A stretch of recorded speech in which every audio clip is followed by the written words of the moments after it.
Matapos talunin ang 7 beastmen, ang batang babae ay bumalik sa modernong panahon. Ngunit siya ay sapilitang tinawag muli ng sistema. Muling haharapin ang mga 7 malalaking tao na nangbihag at pagkatapos ay tumakas. Sa pagkakataong ito, hindi na makakatakas ang batang babae. Dahil ang mga beastmen na ito ay talagang nasa kanyang paligid. Pagkatapos niyang umalis, bawat isa ay sunod-sunod na pagangat ng 10 antas. 54-0. 5 taon na ang nakalipas. Si Ellie ay bagong nagbukas ng isang laro tungkol sa kwento ng mundo ng beastmen. 7 magagandang lalaki na may iba't ibang estilo ng mga tainga ng beastmen ang lumitaw sa kanyang paningin. Agad na nagbigay ng abiso ang sistema. Pumili ng iyong pagkakakilanlan. Ang iyong napiling pagkakakilanlan ay magkakaroon ng iba't ibang kwento. Sa gitna ng isang grupo ng mga malalambot at cute na beast, isang ganap na puting beast, isang batang fox na may malinaw na mga mata. Agad na tumama sa puso ni Ellie. Walang pag-aalinlangan na pinindot ang confirm button. Ang progress bar ng laro ay mabagal na naglo-load. Si Ellie ay tumayo mula sa kanyang kama. Naghahanda na samantalahin ang pagkakataon habang naglo-load upang uminom ng tubig. Ngunit biglang naging madilim ang kanyang paningin. May bahagyang pagkaantala na tunog na narinig sa tainga. Matagumpay na nakakabit. Nang siya'y muling magising, sa kanyang paningin ay isang patuloy na nanginginig na bakal na kulungan. At sa sandaling ito, si Ellie ay nakatungtong sa loob ng kulungan, na binubuhat ng ilang mga lalaking may mga tainga ng hayop. Agad na nawala ang kanyang antok. Siya'y naguguluhan habang tinitingnan ang paligid. Bukod sa kanya, may ilang mga dalaga ring nakakulong sa bakal na kulungan. Lahat sila ay napakaganda. May iba't ibang tainga ng hayop sa kanilang mga ulo. Humagulgol na parang ulan. Maliwanag na ito ay isang tanawin na hindi dapat umiiral sa ika-21 siglo. Kaya't siya ay nakapaglakbay sa ibang mundo. Kasabay nito, isang ethereal na boses ang umabot sa kanyang isipan. Kumusta, host? Ako ang sistema. Ngayon ay nasa mundo ka ng laro. Ikinalulungkot kong ipaalam sa'yo. Ikaw ay nagkasakit ng biglaan sa kasalukuyan. Malapit nang mamatay. Ngunit basta't matapos mo ang kwento ng laro, matagumpay na maangkin ang mga target na lalaki. Maaari naming tulungan kang makabalik sa malusog na katawan. Hindi pa nakakariyak si Ellie. Maraming impormasyon ang patuloy na pumapasok sa kanyang isipan. Ang kanyang kasalukuyang pagkakakilanlan ay prinsesa ng mini-tailed Snow Fox tribe. Naging ganap na siya 3 araw na ang nakalipas. Nagtakip siya at lumabas upang maglaro. Sakto namang nahuli siya ng isang palaboy na mga ngalakal. Ang karavan ay naglakbay patimog. Para sa kanya na isang babaeng walang kakayahan. Ang pagnanais na makabalik ay parang napakahirap. At siya ay malapit nang ipadala sa pinakamataas na uri ng auction para sa mga beastmen. Kung siya ay ma-auction, siya ay magiging alipin ng mga lalaking beastmen. Si Ellie ay lalong nalilito sa kanyang naririnig. Kaya't ngayon ako ay walang magawa kundi sumunod. Paano ko pa matatapos ang misyon? Huwag mag-alala, host. Nagsimula na ang kwento. Sa proseso ng auction, lilitaw ang iyong unang layunin sa misyon. Ngayon ay may regalo para sa mga bagong dating. 100 cubic meter na espasyo para sa pagtatanim. Maaaring gamitin para sa imbakan at pagtatanim. Isang pagkakataon para sa paghubog ng hitsura. Tinitiyak na ang hitsura ng host ay higit na maganda kaysa sa lahat. Bukod dito, mangyaring kunin ng host ang kakaibang kakayahan. Ang iyong nakuha na kakaibang kakayahan ay magiging mahalagang paraan para sa iyong kaligtasan sa hinaharap. Nang matapos ang kanyang sinasabi, si Ellie ay naglalabas ng banayad na puting liwanag mula sa kanyang buong katawan. Ang mga sugat ay mabilis na naghihilom sa mata. Ang kanyang buong pagkatao ay puno ng sigla. Pagkatapos, dahan-dahan niyang hinawakan ang buton para sa pagkuha. Maraming uri ng liwanag ang patuloy na nagbabago sa kanyang harapan. Ang puso ni Ellie ay naguguluhan. Pinakamatalas at pinakamalamig. Ang nagniningning na berde ay pumasok sa kanyang paningin. Bukod sa berde, mayroon ding kalahating puting-puti. Binabati ang host. Nakakuha ng napakabihirang kakayahan na may doble na katangian ng yelo at kahoy. Unang antas ng kakayahan sa pag-atake ng yelo. Yelo na panghampas. Makakapagbigay ng malaking proteksyon sa kaligtasan ng host. At ang unang antas ng kakayahan sa kahoy ay nagudyok. Maaaring pabilisin ang paghinog ng anumang buto ng halaman.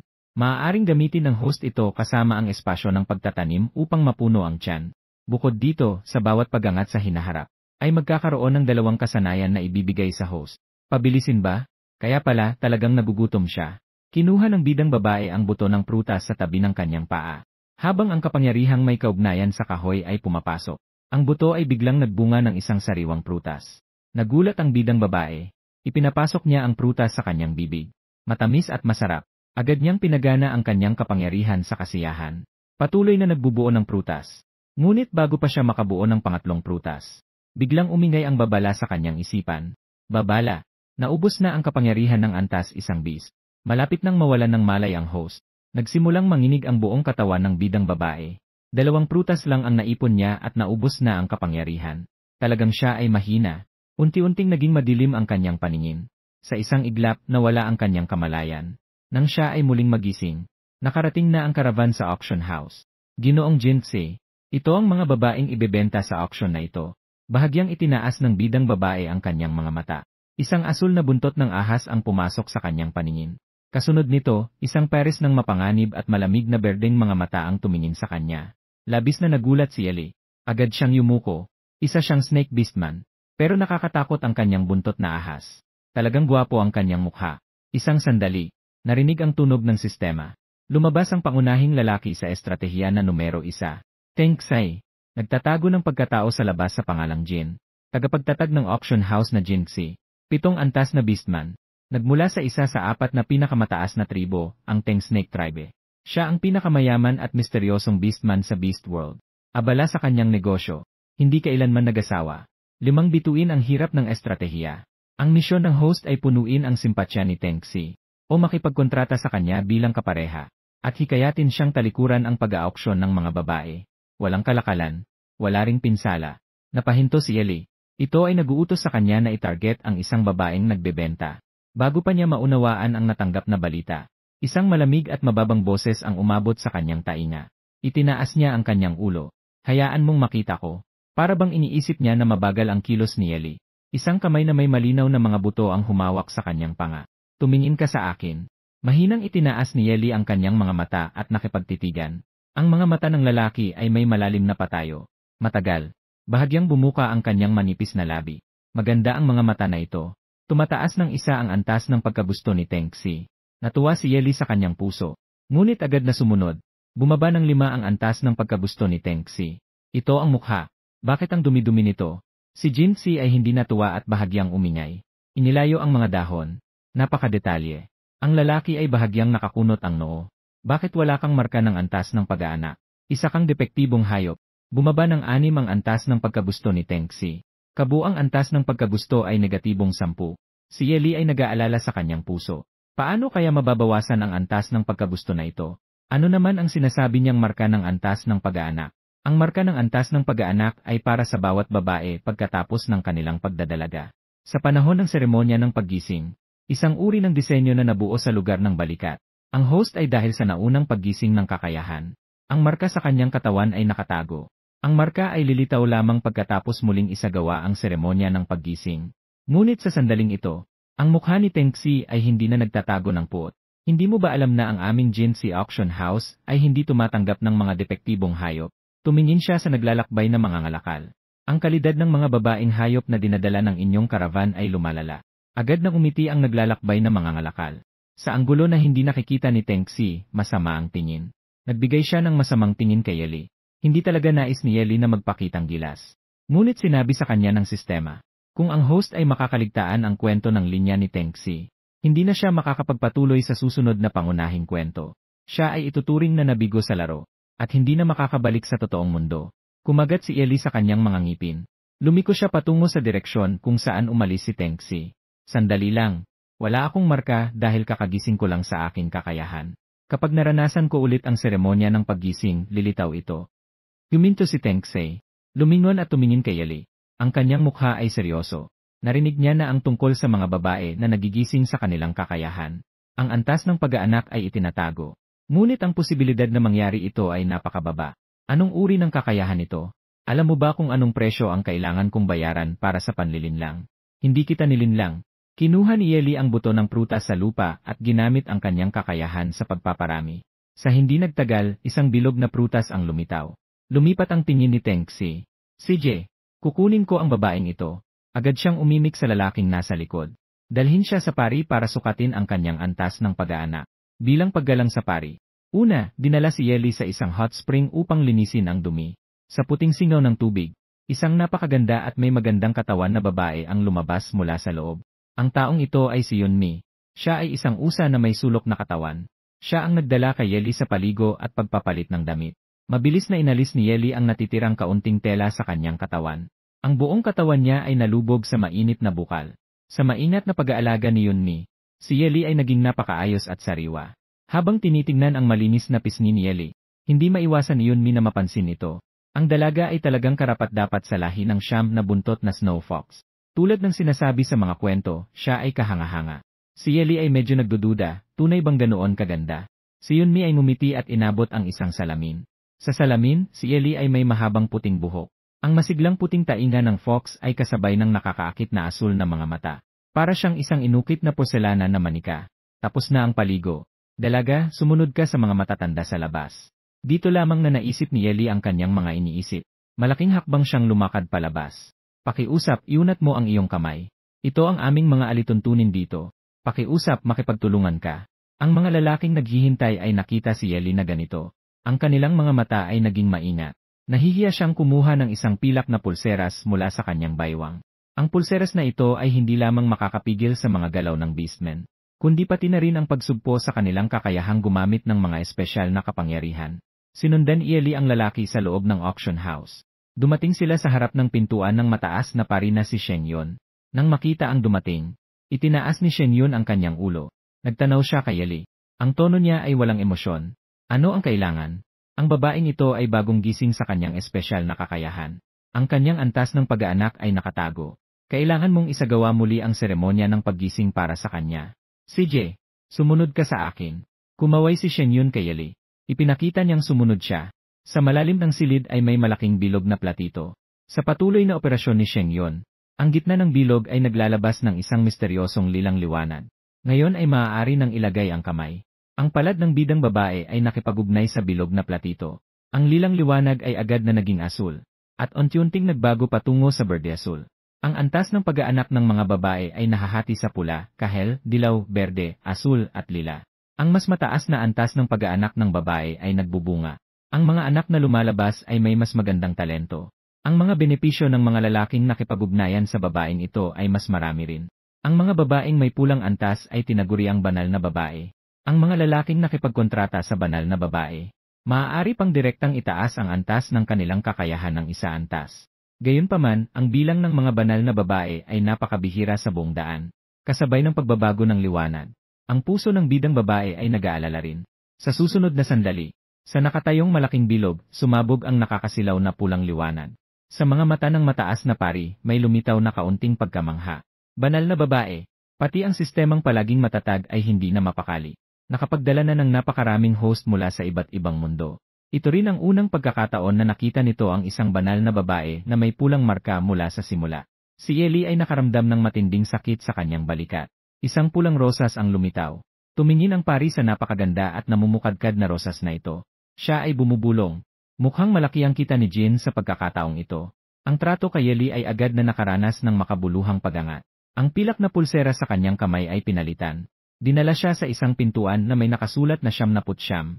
Sinabi sa kanya ng kasamang lalaki, "Abala si Ginoong Jin, pumunta ka sa 99 at manatili roon ng kaunti. Pagkatapos, dadalhin ko si Ginoong Jin para makita ka." Sa pagbukas ng pintuan ng 99, walang humpay na tunog ng pagyak ang narinig mula sa loob ng silid. Ang mga nakasara sa silid ay mga napakaganda at kaakit-akit na mga babae. Ang kanilang mga ekspresyon ay naguguluhan at natatakot. Ito ang mga babaeng ibebenta sa auction na ito. Itinulak ng lalaki si Yeli sa loob. Katabi niya ang isang babaeng may tainga ng pusa na nakapikit. Matapos kumpirmahin ng lalaki ang bilang, siya ay nagmadaling umalis. Ngunit sa sandaling iyon, nakulong na sa silid 99. Agad na bumukas ang mga mata ng babaeng may tainga ng pusa sa tabi ni Yeli. Sinubukan niya ng kaunti ang lapad sa pagitan ng mga bakal na bar. Pagkatapos ay dahan-dahan niyang iniunat ang kanyang ulo. Nagulat si Yeli sa kanyang isipan. Totoo nga, ang mga pusa ay gawa sa likido. Napakaliit na puwang. Talagang nakalusot siya gamit ang kanyang kakayahang magbawas ng katawan. Napansin ng babae ang tingin ni Yeli. Nagbigay siya ng isang babalang tingin. Dahan-dahan siyang naglakad patungo sa pinto. Kasunod nito, umingay ang boses ng sistema. Na-trigger ang side quest, tumulong sa pagtakbo ng Cat Beastman. Matagumpay na gantimpala ng 500 puntos. Umangat ng isang antas ang kakayahan. Kung mabigo, may random na parusa. Unang linya ng misyon. Maaaring gamitin ng host ang yelo upang maging anyo ng susi. Subukang buksan ang kandado. Matapos ang ilang sandali ng pagninilay, si Yeli ay nagtipon ng isang mahaba at payat na yelo. Sinubukan ito sa butas ng kandado ng hawla ng ilang beses. At may isang tunog na kakn. Nagtagumpay. Tahimik na lumapit si Yeli sa tabi ng pinto. Natagpuan ang pusa na beastman na tumakas mula sa bakal na hawla, na may hawak na isang piraso ng bakal na wire. Ngunit hindi pa rin mabuksan ang pinto sa harapan. Susubukan ko. Hindi pa natatapos ang sinasabi ni Yeli. Biglang tumalon ang pusa na beastman mula sa lupa at umalis ng 3 metro. Nakatitig ng may pag-iingat kay Yeli. Si Yeli ay nagulat. Napansin na wala siyang balak na tumanggi sa pakikipagtulungan. Kaya't nagpatuloy siyang lumapit sa pinto. Patuloy siyang nagtipon ng ilang susi, nang ang kanyang kakayahan ay malapit ng maubos. Sa wakas, bumukas ang pinto. Gayunpaman, ang saya sa mga mata ng dalawa ay hindi pa rin nawala. Biglang may narinig na mga yapak sa labas ng pinto. Agad na naginat ang dalawa. Nagtayo sila sa magkabilang panig. Pumasok ang dalawang payat na lalaki. Biglang tumalon ang pusa na beastman. Umakyat siya sa balikat ng isa sa mga lalaking beastman. Pinigan niya ang kanyang mga braso. Pinilipit niya ang leg ng lalaking beastman. Bilisan mo! Nakita na ang isa pang lalaki ay tumalon patungo kay Yeli. Umungol ang pusa na beastman. Sa unang pagpasok sa mundo ng mga beastman, huwag nang pag-usapan ang pagpatay, Yeli. Hindi pa nga siya nakapagsa kahit anong paraan. Ang boses ng sistema at ang paggamit ng kasanayan. Sabay na pumasok sa isipan ni Yeli. Host, gamitin ang unang kasanayan, Ice Spike. Sa susunod na sandali, inilabas ni Yeli ang kanyang kamay. Maraming Ice Spike ang nagtipon. Bago pa man umabot ang mga pangil ng lalaking iyon, tumusok ito sa kanyang katawan. Isang saksak patay. Ang galing! Humanga ang pusa na beastman. Dahan-dahang inilabas ang ulo mula sa siwang ng pinto. Ligtas sa labas. Bilisan mo! Ang mga labi ni Yeli ay namumutla. Bagamat ang hakbang na ito ay napaka-epektibo. Ngunit sa isang iglap, ubos ang kalahating kapangyarihan niya. Nang siya ay nagayos ng isip upang sumunod sa cat beastman. Kabanata. 2 nakatatandang kapatid na babae ang kumuha sa akin. Isang payat na dilaw na kuneho. Ang beastman ay sumiks mula sa hawla. Ang kandado ng hawla ay hindi niya namamalayan na nabuksan na. Nagkatitigan si Yeli at ang cat beastman. Pareho nilang nakita ang pagtanggi sa mga mata ng isa't isa.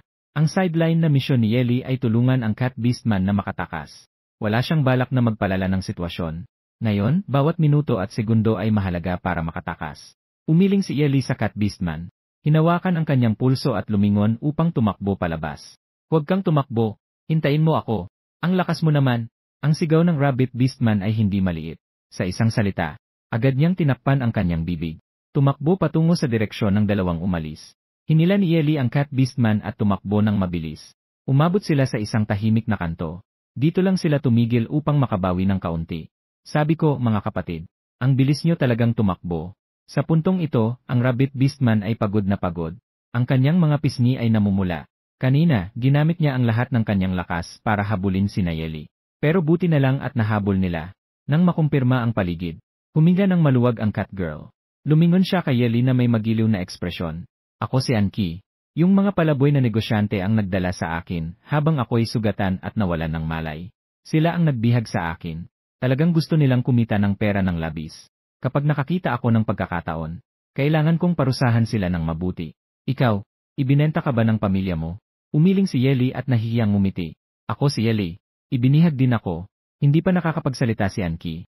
Nang biglang may uminterrupt na rabbit beastman sa tabi. Ako rin naman. Ako si Turong. Natutuwa akong makilala kayong lahat.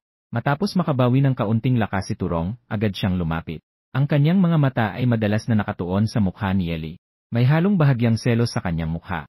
Nangako si Turong na hindi siya magiging pabigat. Dalhin niyo na lang ako. Ang tono ni Turong ay puno ng pakiusap. Isang pares ng magagandang pulang mata ang nakatitig sa kanila.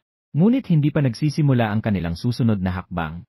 Biglang dumami ang mga lalaking nasa labas.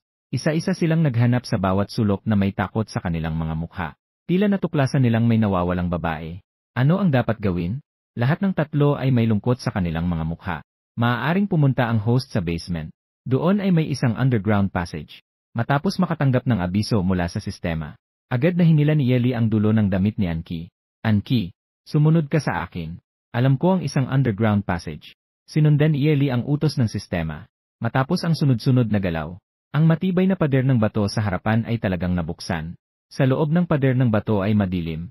Ngunit pagkatapos ng ilang hakbang pababa, may liwanag na pumasok. Itinuro ni Yeli ang puting liwanag sa unahan. Si Anki, ang liwanag sa unahan ay ang labasan. Wala roon ang mga bantay. Napakaligtas. Basta't may padala niya si Anki sa labas. Matagumpay na ang misyon na ito. Si Turong ay sumigaw sa saya. Ang galing, naligtas na. Siya ang unang pumasok sa yungib. Tumakbo patungo sa puting liwanag. Pakiusap, pabilisin ang kilos, host. Natuklasan ni Tengxi. Nagulat si Ellie sa kanyang puso. Hinila niya si Anki upang pabilisin ang kanilang mga hakbang. Paano niyo nalaman na nandito ito? Narinig ang boses ni Tengxi mula sa pasukan. Ang puso ni Ellie ay umakyat sa kanyang lalamunan. Nang nasa 30 metro pa sila mula sa pasukan, biglang may narinig na malalakas na tunog mula sa labasan.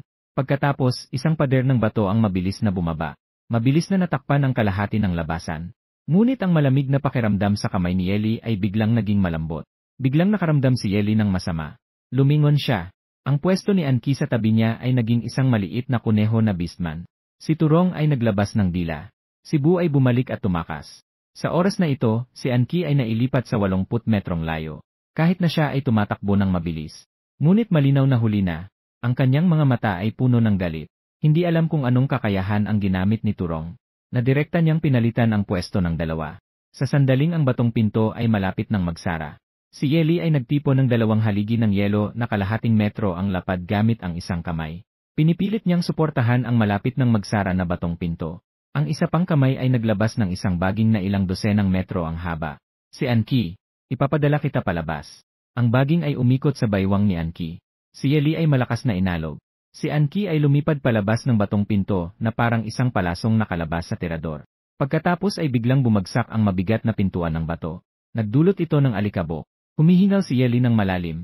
Narinig ang boses ng sistema sa kanyang isipan. Binabati ang mayari sa pagkumpleto ng subtas. Gantimpalang puntos na 500. Tumaas ang antas ng kakayahang supernatural ng isang antas.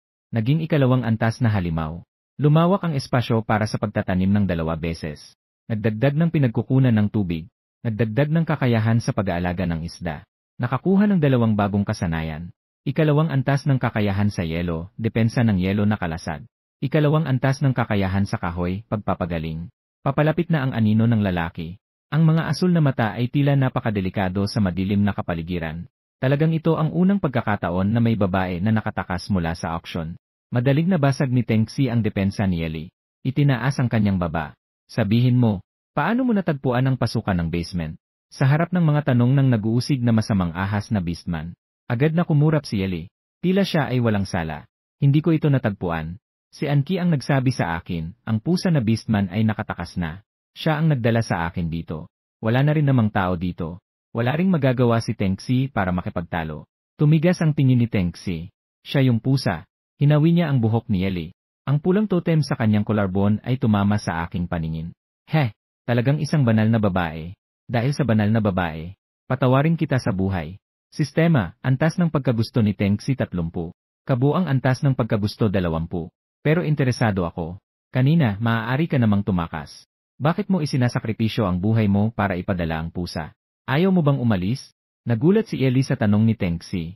Matapos ang ilang sandali ng pag-iisip, siya ay mumiti ng may pangaasar. Isang dahilan ay dahil nailigtas ako ni Anki. Umangat ang kilay ni Tengxi. Ano ang isa pa? Sabi ko, hindi ko kayang iwan ka. Gusto kong maging iyong kapareha. Naniniwala ka ba? Ang boses ni Ellie ay kaaya-aya. Dagdagan pa ng tamang-tama at kakitakit na alindog. Hindi nakapagpigil si Tengxi na maguluhan. Lumiko siya at pinigilan ang bahagyang pagkagulat sa kanyang mukha. Huwag tumingin sa ibang direksyon. Impossible. Huwag mo akong lokohin. Sa aking paningin, isa ka lamang produkto na maaaring magdala ng kita. Ipinapayo ko sa iyo na bawiin ang mga hindi nararapat na iniisip. Ngunit hindi nagbabalak na sumuko si Ellie. Ako ay isang banal na babae. Makipag-ugnayan sa akin. Hindi lamang nito direktang itataas ang iyong antas ng pagsasanay. Makakatulong din ito upang mapawi ang iyong pagkabahala. Talaga bang hindi mo balak isaalang-alang ito? Si Tengxi ay bahagyang naguluhan sa isang sandali. Ang makipag-ugnayan sa isang banal na babae ay talagang magandang pagpipilian.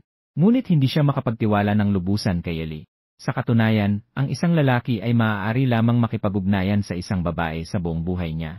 Kapag si Ellie ay nagtaksil sa kanya, magdudulot ito ng nakasisirang epekto sa kanya. Nang maisip ito, ang mga mata ni Tengxi ay naging malamig. Balak mo bang makipag-ugnayan sa akin? Upang gamitin ito para takutin ako? Huwag mo akalaing mangyayari yon. Malapit nang magsimula ang auction. Pinapayuhan kita na itago ang mga di nararapat na iniisip. Inakyat ni Tengxi si Ellie sa kanyang balikat. Mabilis na umalis. Si Ellie ay nakaramdam ng biglang pagkahilo. Mukhang huli na ako sa pagtaas ng aking reputasyon. Sistema. Gusto kong alamin kung paano pumirma ng kasunduan sa kapareha. Gusto bang gumamit ng mabilis na paraan ng host? Una, kailangan ng isang patak ng dugo ng lalaking beastman. Pagkatapos ay kagatin ang leg ng lalaking beastman. Pagkatapos ay isagawa ang pagsasama. Magkakaroon ka ng marka ng kasunduan sa iyong katawan. Pagsasama, si Ellie ay bahagyang nakakunot ang noo. Mukhang hindi rin madali ang daang ito. Kaya mo bang bigyan ako ng ilang potion ng pag-ibig? O mga gamot na pumipigil sa mga kakayahan? Agad. Gusto bang lagyan ng gamot si Tengsi ng host? Nalaman ang tungkol sa mga gamot na pumipigil sa kakayahan at mga potion ng pag-ibig. Palitan ng mga puntos, 200 puntos. CJ, lahat ay naipagpalit na.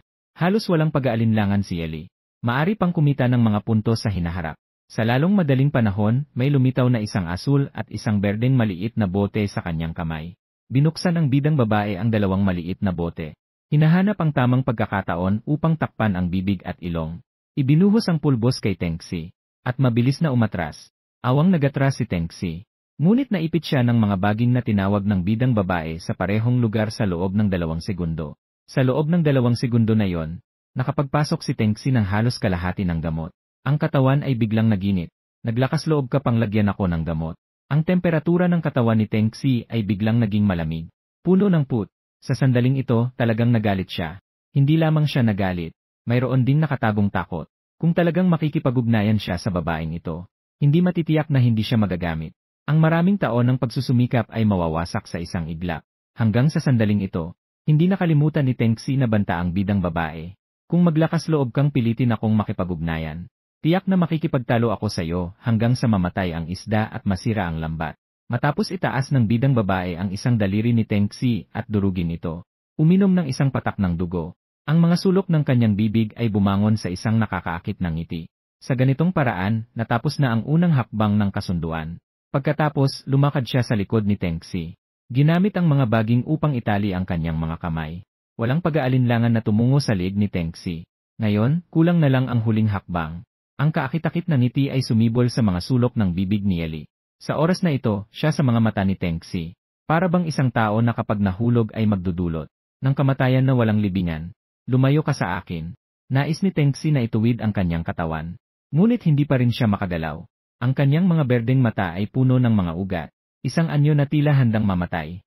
Si Ellie ay nakatingin sa kanya mula sa itaas. Ang mga mata ni Tengsi ay umiwas. Hindi na muling nakita ang dating mapangapi at malamig na presensya. Ang mga sulok ng kanyang mga mata ay tila may 3 bahagi ng hamog. Si Ellie ay tumingin sa tanawin sa kanyang harapan. Ngunit wala namang balak na ipagpatuloy ito. Itinataas niya ang baba ni Tengsi. Ano ang pakiramdam ng mawalan ng kontrol?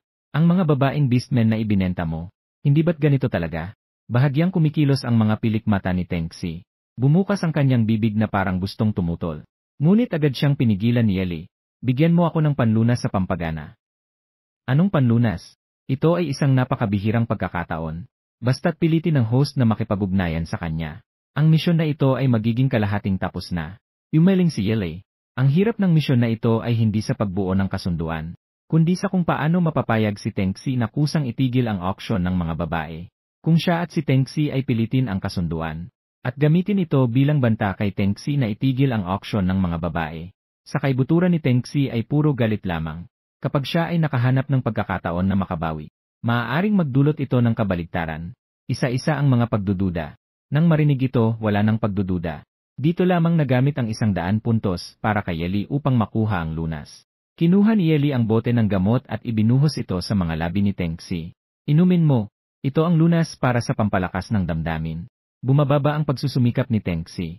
Tinutok niya ang tingin kay Ellie. Puno ng pagdududa at hindi pagkaunawa ang kanyang mga mata. Si Ellie ay humagulgol ng isang buntong hininga. Hindi ko gagawin ang hakbang na yon kasama ka. At hindi ko pipilitin na makipag-ugnayan sa'yo. Gusto ko lang na malaman mo ang kalagayan ng mga babaeng ibinenta mo sa auction. Dahil sa mataas na presyo ng pagbili dito, maraming mga babae ang nawawalan ng tahanan. Naghihirap sa buong buhay. Kaya gusto kong pag-isipan mo.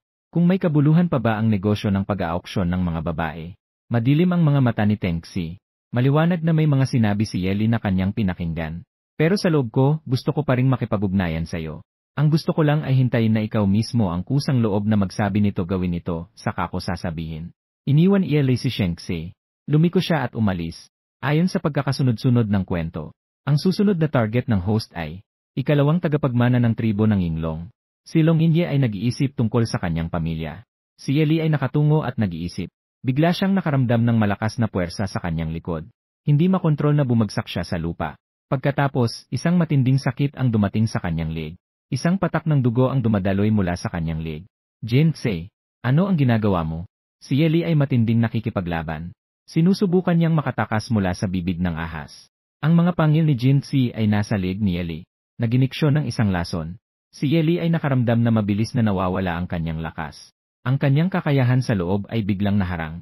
Host, siya ay nakikipag-sign ng isang bidirectional na kontrata sa iyo. Kapag matagumpay na napirmahan, kung ang babae ay nais na bumasag ng kontrata, ang katawan ay makakaranas ng malaking backlash. At sa loob ng 3 taon ay hindi na makakapagkontrata sa ibang lalaki.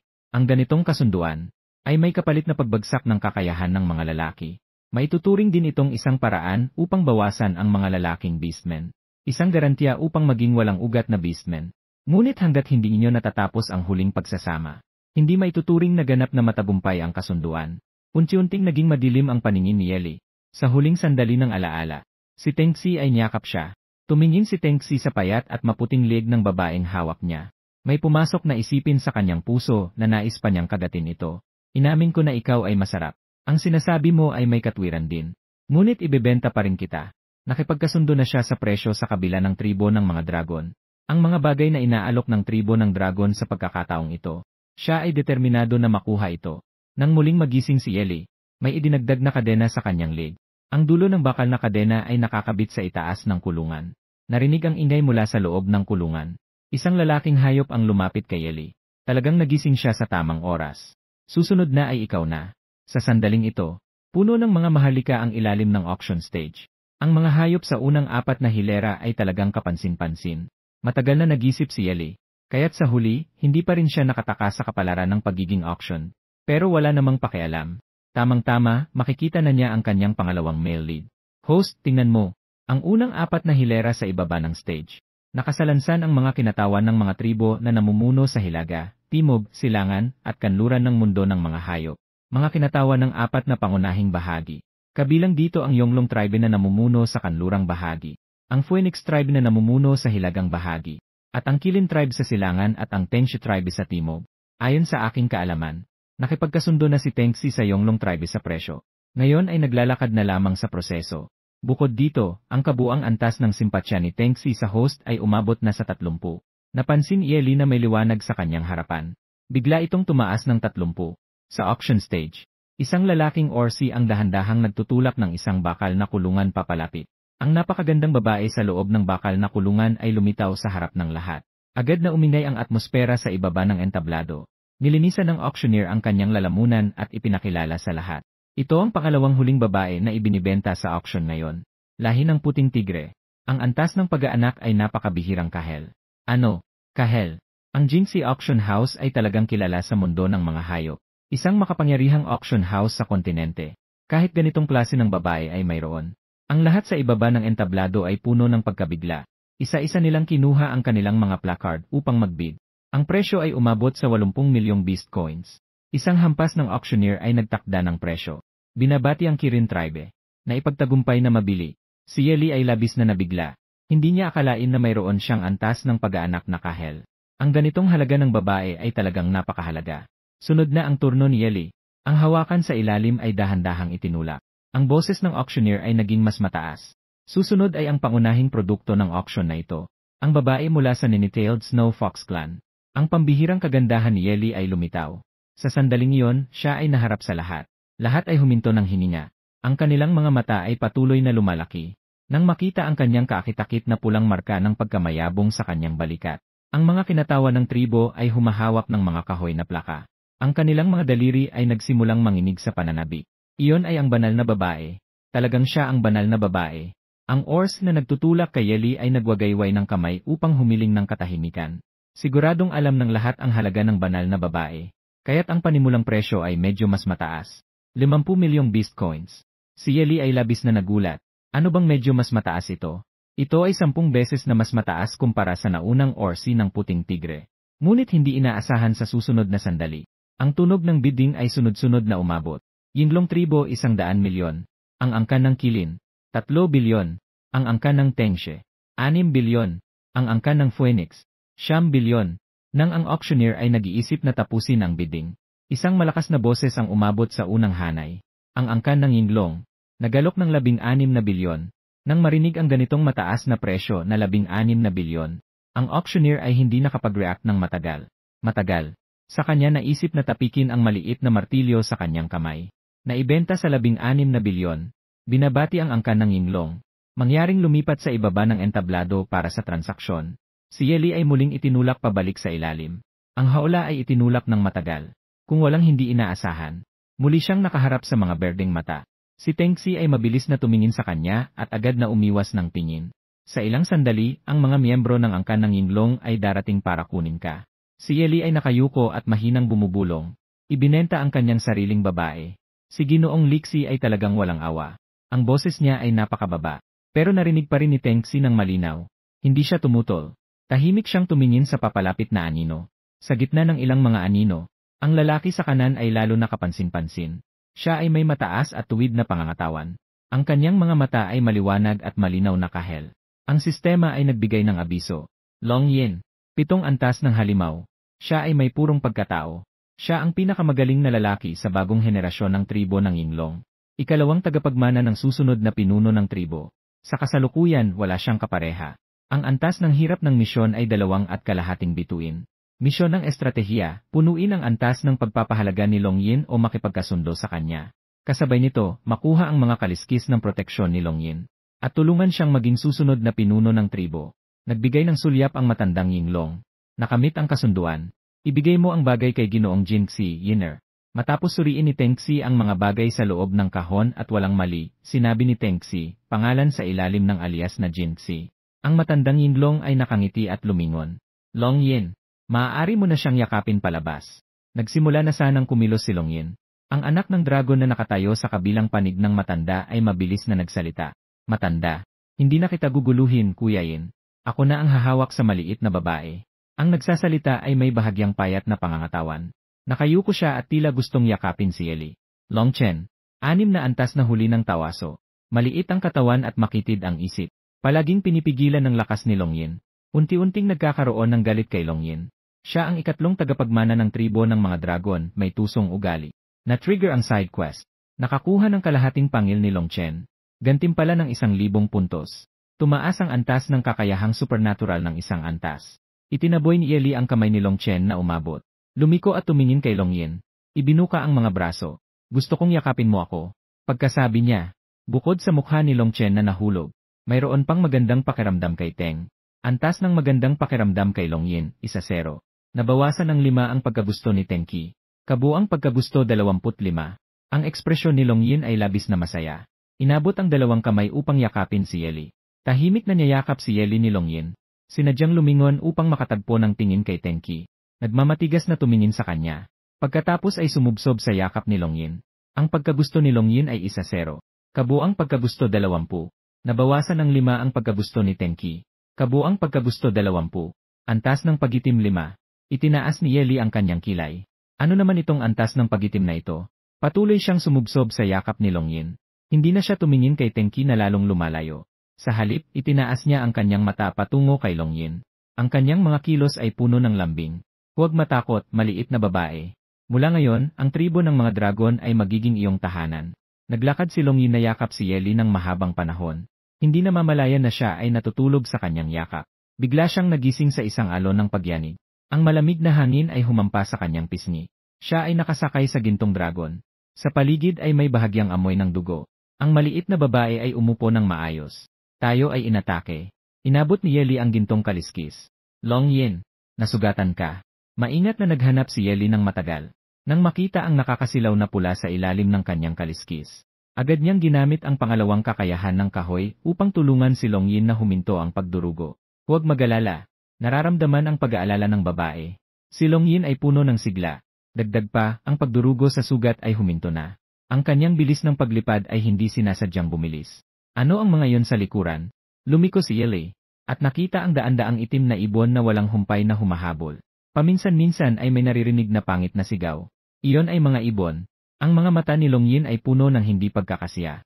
Ang grupong iyon ng mga ibon ay karaniwang hindi umaatake sa tao. Ngayon, hindi ko alam kung ano ang nangyayari. Naglakas loob na hamakin ang tribo ng mga dragon. Ang mga dragon ay sumisid sa puting ulap. Ngunit nang lumabas sila, tanging si Longyin na lamang ang natira. Ano bang nangyayari? Kanina may humawak sa akin. Biglang nagsalita si Yeli. Habang lumilipad sa loob ng ulap, may isang gintong pangil ng dragon na humahabol sa akin. Agad na tinawag ni Yeli ang mga baging upang harapin ito. Nang maglaon, nahatak ang mga baging. Si Longyin at ang iba pang mga dragon ay nagkahiwalay din. Mukhang hindi ito isang pagkakataon. Nang marinig ito, may dumaloy na madilim na alon sa mga mata ni Longyin. Walang anuman, kaya ko rin naman mag-isa. Bago pa man matapos ang kanyang sinasabi, siya ay umungol ng mahina. Halos hindi niya na mapanatili ang balanse. Ang mga itim na balahibo na patuloy na dumarating ay matinding tumagos sa kanyang mga kaliskis. Lumingon si Yeli. Ang mga itim na balahibo ay humahampas mula sa lahat ng panig. Agad na tinawag niya ang isang malaking yelo na kalasag upang harapin ang atake. Bakit isang dragon ang patuloy na humahabol sa akin? Umungol si Longyin sa hindi pagkakaaya. Matinding pinigilan ang sakit sa katawan. Patuloy na pinapagalaw ang mga pakpak.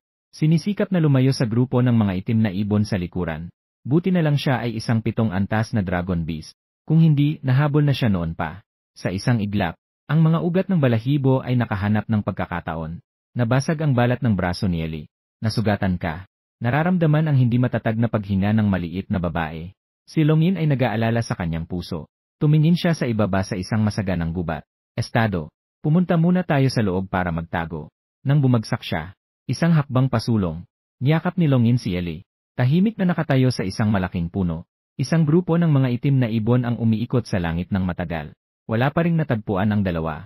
Sa huli, umalis sila ng may pagdududa. Dahan-dahang ibinaba ni Longyin si Yeli. Dahil nandito na tayo, maglibot tayo. Narinig ko na may mga espiritual na halaman sa gubat na makakapagpataas ng kakayahan. Nagipon ng lakas ng loob si Longyin at hinawakan ang maliit na kamay ni Yeli. Namula ang kanyang mga tainga. Narinig niya na ang mga babae ay napakamahina. Kailangan nilang kumain ng 3 beses sa isang araw. Matagal na silang lumilipad. Dapat ay nagugutom na siya. Ikaw ba ay mula sa tribo ng siyam na buntot na Snow Fox? Hindi ko pa alam kung ano ang pangalan mo. Itinaas ni Yeli ang kanyang mga mata at nakipagtitigan sa kanya. Ang pangalan ko ay Yeli. Kung ganon, tatawagin na lang kitang Xiao Li mula ngayon. Pagbalik sa tribo, magkakaroon ng isang paligsahan. Tanging ang dragon na makakakuha ng huling tagumpay ang makakapagmayari sa'yo. Huwag kang mag-alala. Siguradong mananalo ako. Nag-usap ang dalawa ng may kasiyahan. Sa panahong ito, mabilis na tumaas ang antas ng simpatsya ni Longyin. Umabot na ito sa 65. Nakikinig siya sa sistema na nag-uulat ng patuloy na pagtaas ng simpatsya. Hindi napigilan Yeli ang ngumiti. Kung ikukumpara kay Teng, talagang napakadaling lapitan si Longyin. Nakakita ng maraming maaaring mga halaman na nagdaragdag ng puntos at halaga ng kakayahan. Maaaring tingnan ng host ang screen para mag-query. Biglang lumiwanag ang mga mata ni Yeli, kaya pala hindi nakasalalay ang kanyang antas ng kakayahan. Ang gantimpala sa misyon ay maaari ring umangat, kaya't kailangan lamang na ipunin ang halaga ng kakayahan sa 500. Makaka-breakthrough na siya sa 2 antas. Habang mabilis siyang nagbabrowse, habang naghahanap ng pinakamalapit na target sa kanya, nakakita ng pine mushroom. Sa 20 metro sa kanan ng host, 2038. Hindi rin malayo, tumingin si Yeli kay Longyin na nagmamasid sa terrain. Napansin niyang abala siya, kaya't hindi na siya nagabala. Naglakad siya sa kanan upang maghanap ng pine mushroom. Agad na nakita ni Yeli ang bakas ng pine mushroom. Sa ilalim ng isang matibay na puno, may ilang brown na kabute. Isa sa mga ito ay mas malaki pa kaysa sa 50 taon. Nang ganoderma, kaya't siya ilumuhod, at yumuko upang mangolekta, kaya't hindi napansin ang nakatago sa mga damo. Ang malaking tigre na handang-handa na bigyan ng nakamamatay na suntok ang kanyang biktima. Nang mapansin ni Yeli na may mali, ang tigre ay nasa 5 metro na lamang ang layo sa kanya. Ang distansyang ito para sa tigre. Kailangan lamang nitong tumalo ng bahagya upang maipitin ang biktima sa ilalim. Ngunit si Yeli ay hindi isang babaeng walang kakayahan. Ilang yelo ang biglang nabuo mula kay Yeli. Sabay-sabay itong nakatutok sa malaking tigre na papalapit. Agad na nang ang tigre ay tumalon at handang umatake. Ilang mga baging ang tahimik na umikot sa kanyang mga paa. Pagkatapos ay sabay-sabay na lumipad ang mga yelo. Ang malaking tigre ay naglabas ng sunod-sunod na sigaw ng sakit. Gayunpaman, ang mga yelo ay bahagyang pumasok sa kanyang balat. At hindi ito nagdulot ng nakamamatay na pinsala. Ang tigre ay umungal ng malakas. Patuloy itong humampas ng malakas patungo kay Yeli. Nagtipon si Yeli ng isang yelo na kalasag.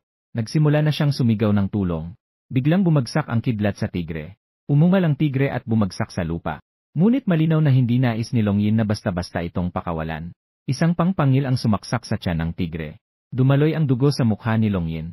Agad siyang lumingon muli. Hindi ba natakot si Xiaoli? Yumeling si Yele.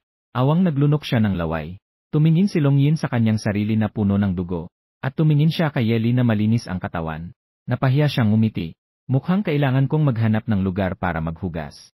Nang dumating ang dalawa sa tabi ng pinagkukunan ng tubig, madilim na ang paligid. Agad na humarap si Longyin at inalis ang kanyang panlabas na damit. Tumalon siya sa tubig ng lawa. Si Eli naman ay naghahanap ng malaking bato. Umupo siya dito upang tingnan ang progreso ng kanyang kakayahan. Nakalikom na siya ng 100 na halaga ng kakayahan. Matapos mag-isip ng kaunti, inilagay niya ang lahat ng halaga ng kakayahan sa kanyang kakayahang kahoy. Matagumpay na naipamahagi ang halaga ng kakayahan.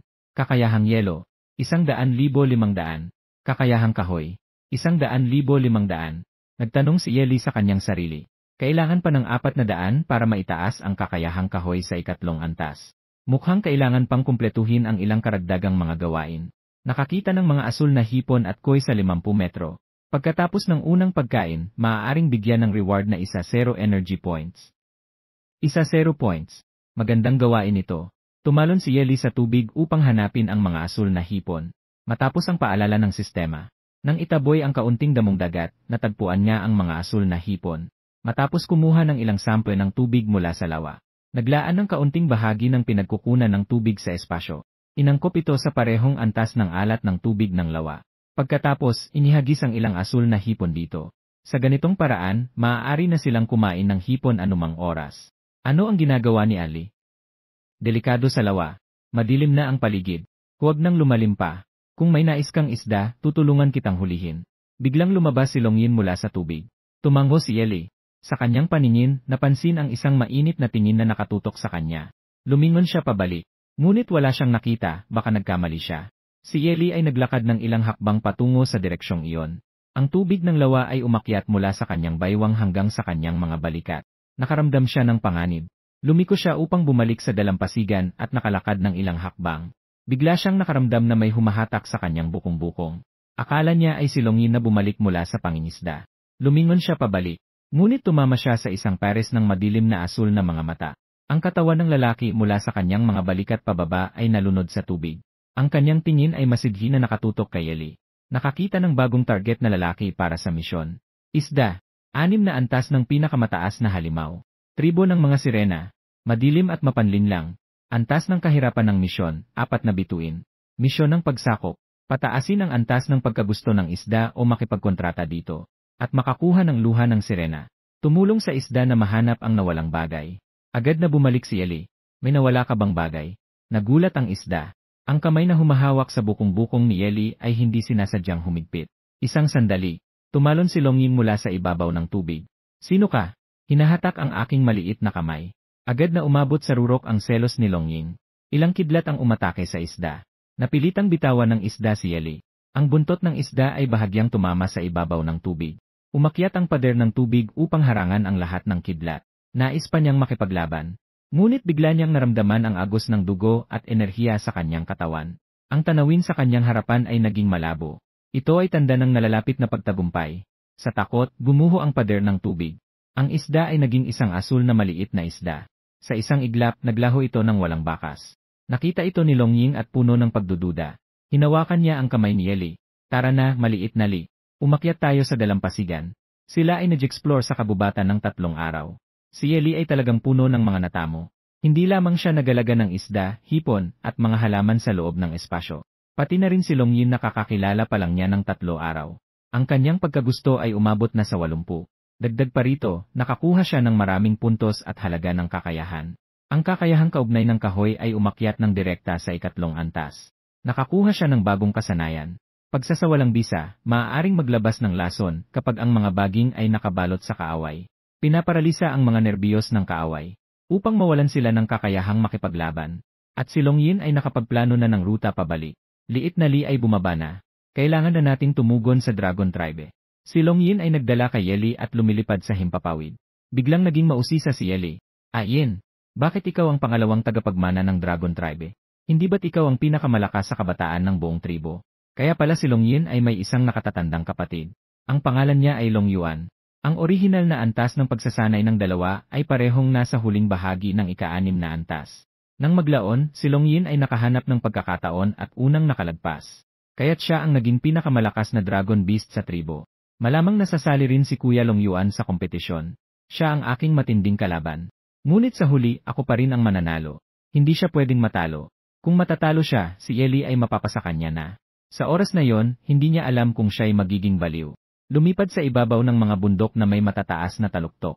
Isang malaking bilog na lupa ang lumitaw sa harapan, papalapit mula sa malayo. Maraming Dragon Beast ang naglalakad-lakad sa loob. May ilan ding mga dragon na umiikot sa himpapawid. Isang ginintuang Dragon Beast ang umiikot. Nang makita ang mga anino ni Nayeli, bigla siyang huminto. Masiglang lumapit. Kuya Yin, sa wakas, nakabalik ka na. Akala ko'y may nangyaring masama sa'yo sa labas. Maingat na ipinakilala ni Long Yin. Ito si Long Jing, isa sa aking mga nakababatang kapatid. Sa puntong ito, napansin ni Long Jing si Yeli na nakaupo sa tabi ni Long Yin. Ang babae ay may balat na kasing puti ng niebe. Ang kanyang anyo ay napaka-espesyal. Napatingin si Long Jing at napamangha. Natural na sinalubong siya ni Long Yin ng isang siko. Anong tinitingnan mo?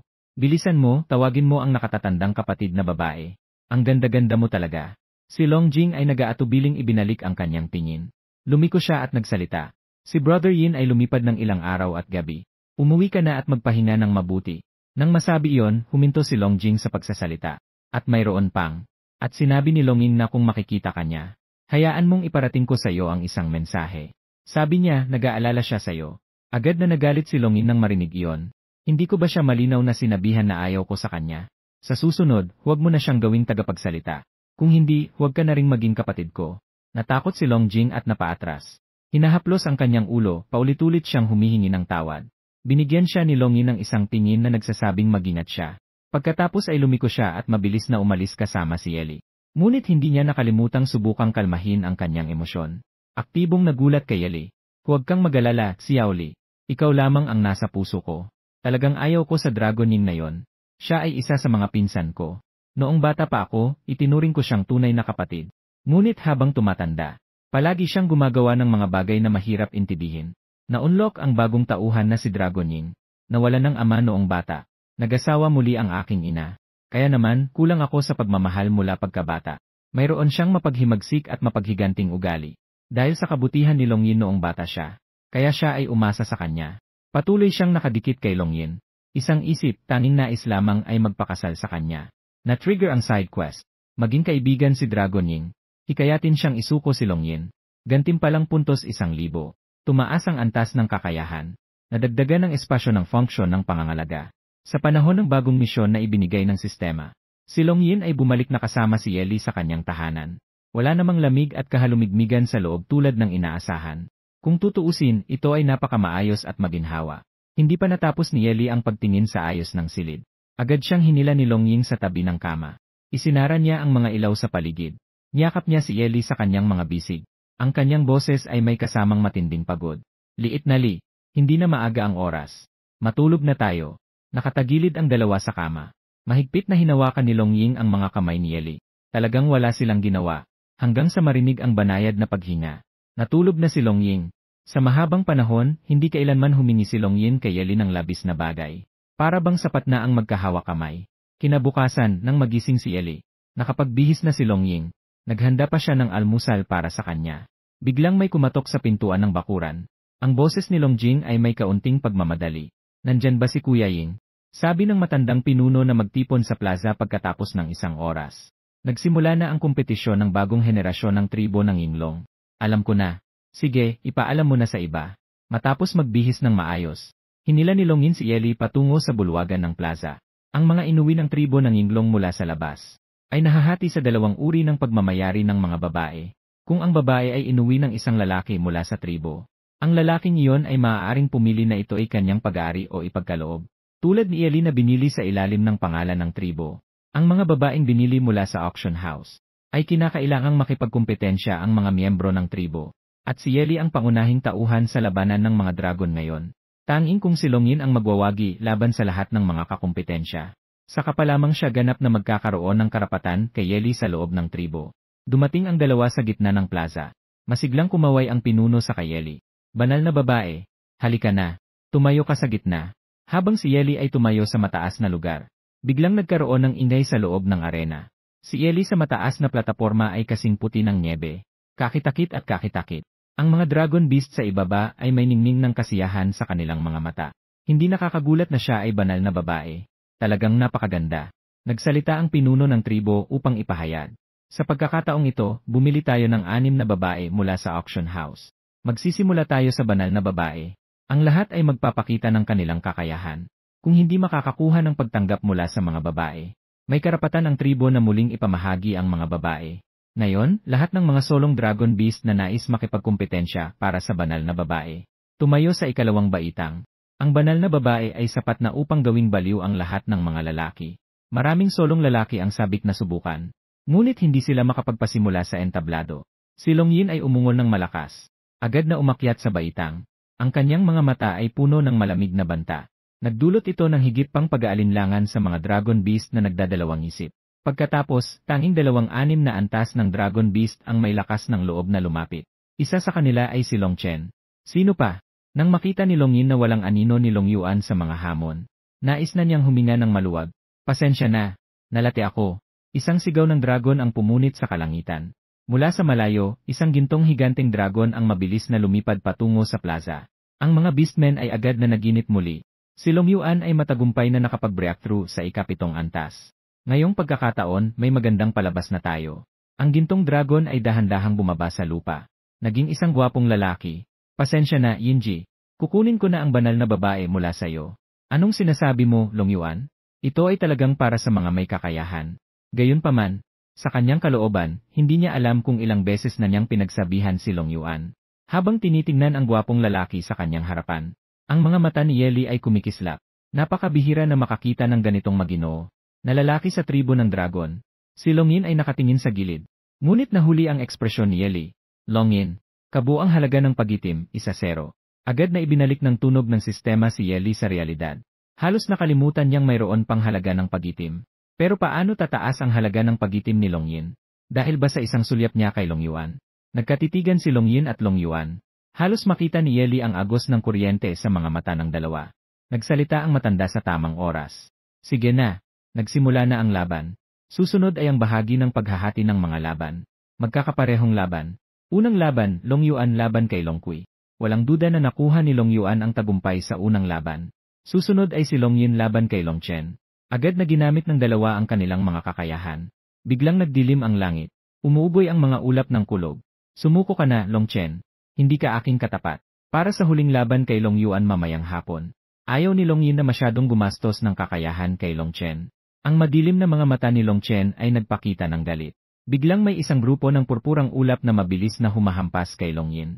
Sangkot. Iyon ay isang nagbago na kakayahan na may kasamang nakamamatay na usok. Agad na nagalala si Yeli, kahit na mabilis na umiwas si Longyin. Pero nakakuha pa rin siya ng ilang bahagi ng nakalalasong usok. Ang kanyang kakayahan sa loob ay nagsimulang huminto. Alam ni Longyin na hindi na siya makakapagantala pa. Pagkatapos ng isang sigaw ng dragon na umabot sa kalangitan, maraming kidlat ang sabay-sabay na nagtipon, na may kasamang puwersang kayang sumira ng mundo na humahampas kay Long Chen. Agad na naglabas ng mga baging ang matanda upang hilahin si Long Chen sa ligtas na distansya. Ayos na. Nanalo si Longyin sa laban na ito. Magpahinga ka muna, Longyin. Huling laban sa hapon. Ang mukha ni Longyin ay puno ng tiwala. Pero sa sandaling bumagsak siya, nagbago ang kanyang ekspresyon. Bahagyang natigilan siya. Agad na tinulungan ni Yeli si Longyin na makabawi. Nakita na dumaan si Long Chen sa kanyang harapan. Biglang naging malamig ang tono ni Longyin.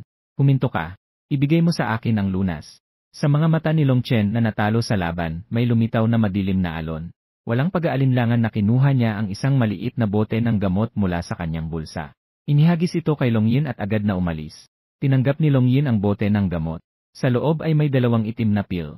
Naglalabas ito ng kakaibang amoy. Sandali. Paano ko malalaman na hindi ito peking gamot na ibinibigay mo? Kumain ka muna ng isa. Kung hindi, huwag mong asahan na makakaalis. Nagsalubong ng takot si Long Chen. Tinanggap ang inihagis na bote ng gamot. Basta-basta niyang ibinuhos ang isa. Isinubo ito at nilunok ng may tunog. Ngayon, makatitiyak ka na, di ba? Ngayon lang kumaway si Longyin. Ininom niya ang pill na nasa kanyang palad. Matapos gamitin ang kanyang kakayahan. Talagang bumuti na siya. Nakita ni Yeli na hindi masyadong komportable si Longyin. Kaya't nagmungkahi siyang umuwi muna at magpahinga. Nasa kalahasyan na ang dalawa. Muli silang hinarang ni Long Yuan. Ai-ing, maaari bang makausap ng mas pribado? Nakita ang hitsura ni Long Yuan na parang gustong magsalita, ngunit nagatubili. Agad na umiiwas si Eli. Si Long Ying ay hinila ni Long Yuan palayo. Matapos umalis ang dalawang dragon, sa kanyang gilid, napansin ni Eli si Long Ying na nakasilip mula sa likod ng puno. Agad siyang lumingon at naglakad patungo sa likod ng puno. Ikaw ang pinsan ni Long Ying. Si Long Ying, di ba? Masungit na tumingin si Long Ying kay Eli. Ang kanyang mga mata ay puno ng galit. Bigla niyang inilabas ang isang makinang na maikling kutsilyo. Direkta itong tinaga patungo sa tiyan ni Eli. Lahat ito ay dahil sa inagaw mo si Brother Ying. Patayin kita. Makakasama na niya ako.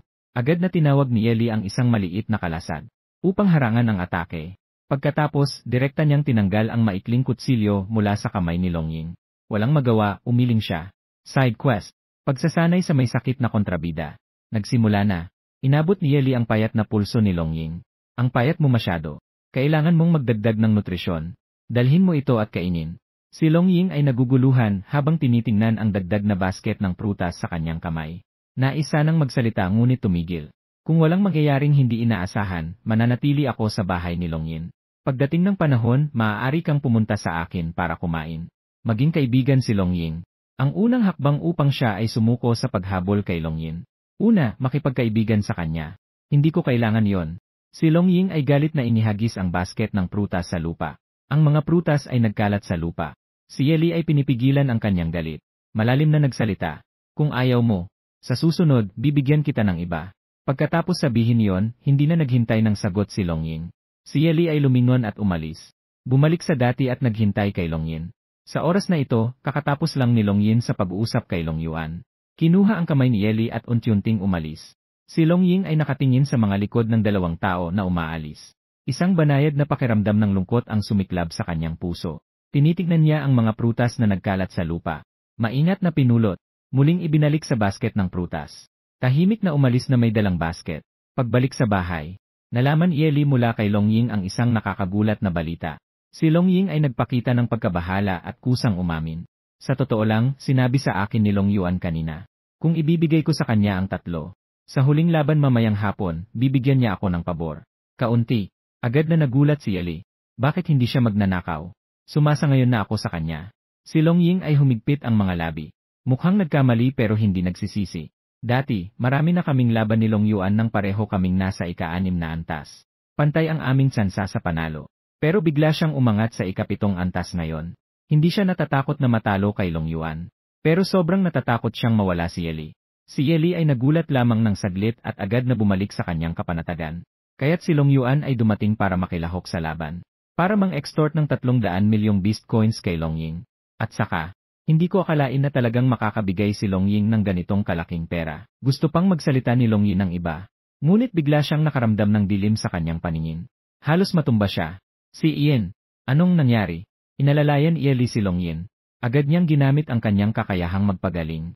Gayunpaman, bahagyang bumuti lang ang kulay ng mukha ni Long Ying. Hindi naman nawala ang mga sintomas. Uminit ang dugo ni Long Ying. Nakakainis. Siguradong hindi ako binigyan ni Long Chen ng totoong lunas. Pupunta ako sa kanya ngayon. Naglakad siya ng ilang hakbang na puno ng galit. Ngunit bigla siyang nanghina at natumba sa lupa. Nagsimula siyang makaramdam ng pagduduwal. Sa ganitong estado ni Long Ying, hindi siya makatatayo kahit sa laban. Talagang hindi siya makakasali sa laban mamayang hapon. Kung hindi siya makakasali, ituturing siyang nagabandona. Kung hindi gagamitin ni Long Yuan ang kanyang kapangyarihan, matatanggal siya. Si Eli ay magiging bahagi rin ni Long Yuan.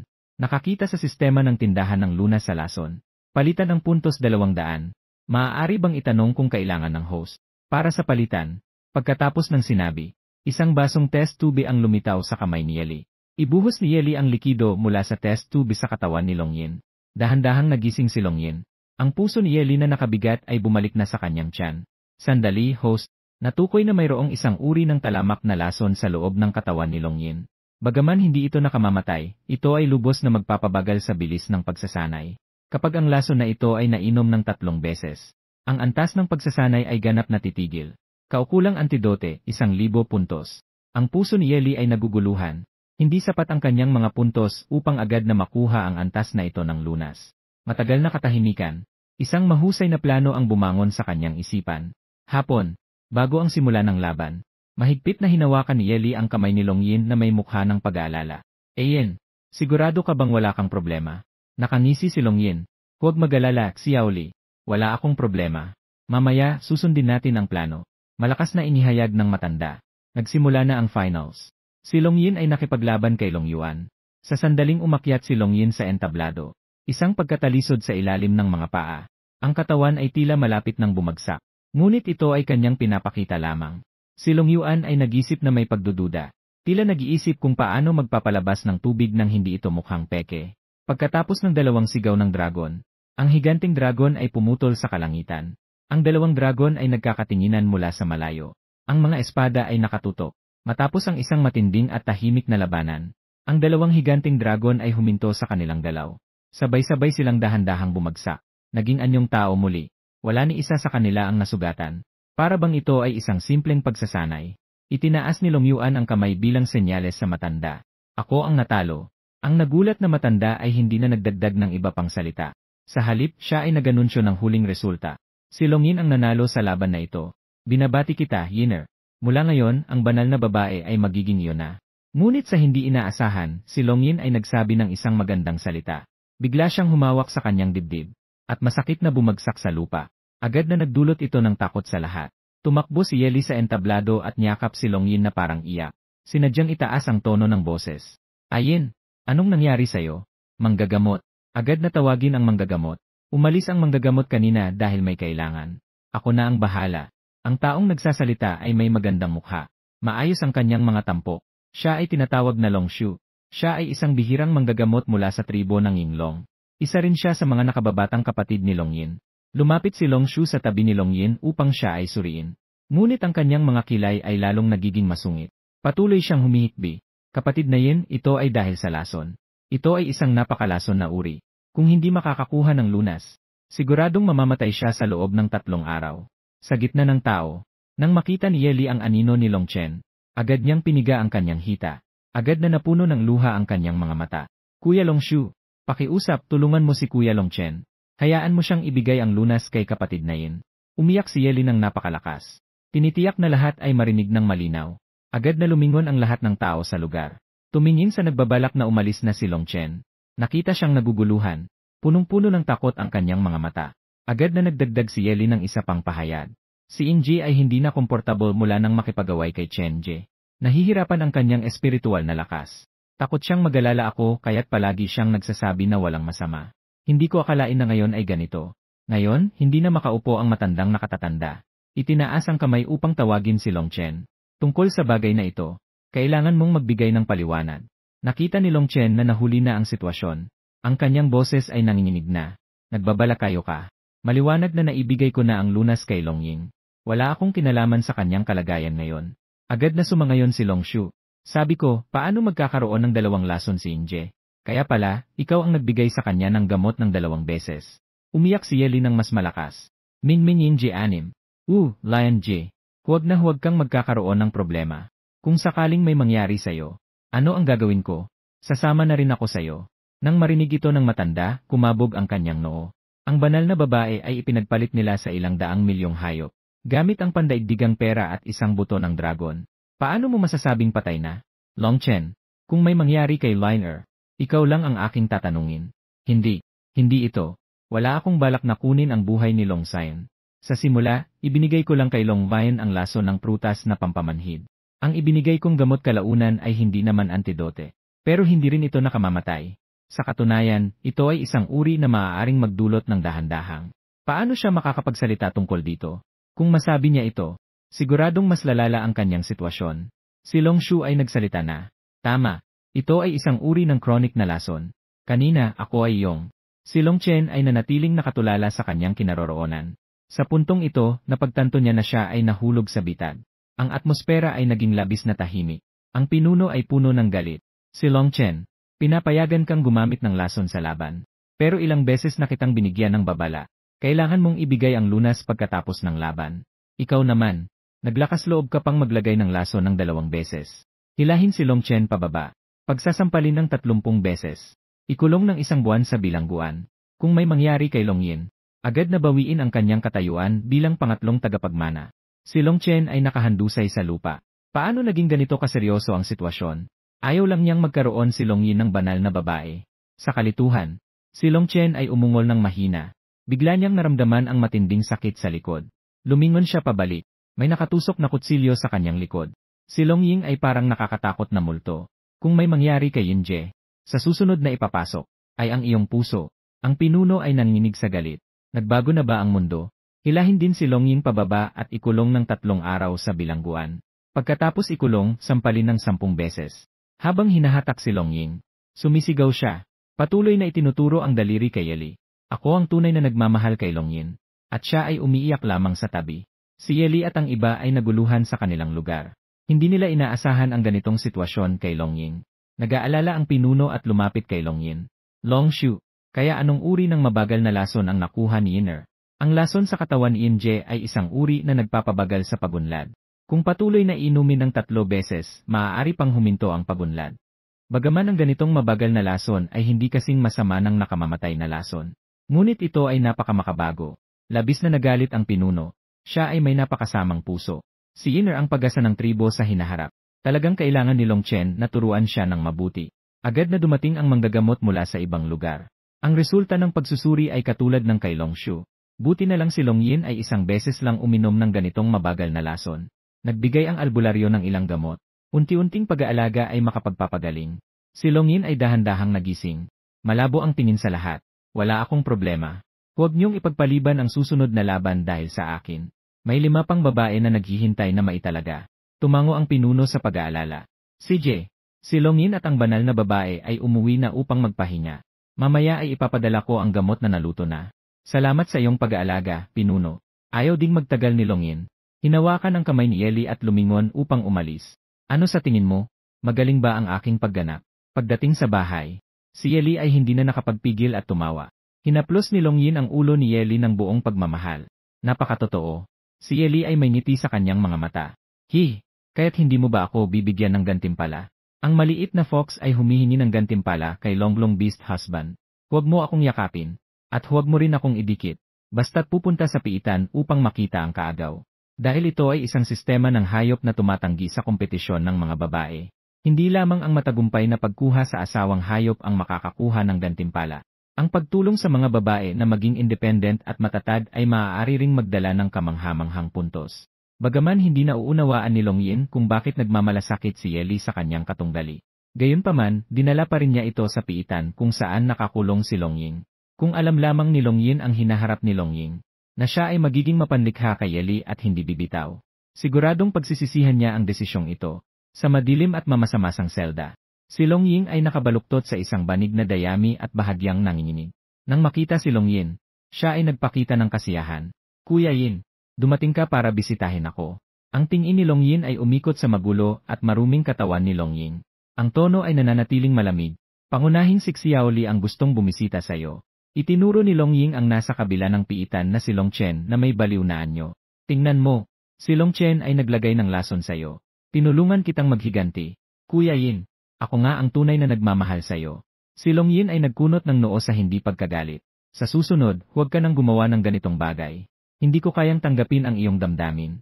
Mula simula hanggang sa wakas, itinuring lang kita bilang kapatid. Nang matapos ang kanyang sinasabi, lumabas si Long Yin sa hawla, maliit na li. Nandito ako sa labas, naghihintay sa'yo. Hanggang sa nawala ang anino ni Long Yin sa aking harapan. Si Long Ying ay nagbalik ng kanyang tingin na may pagnanasa.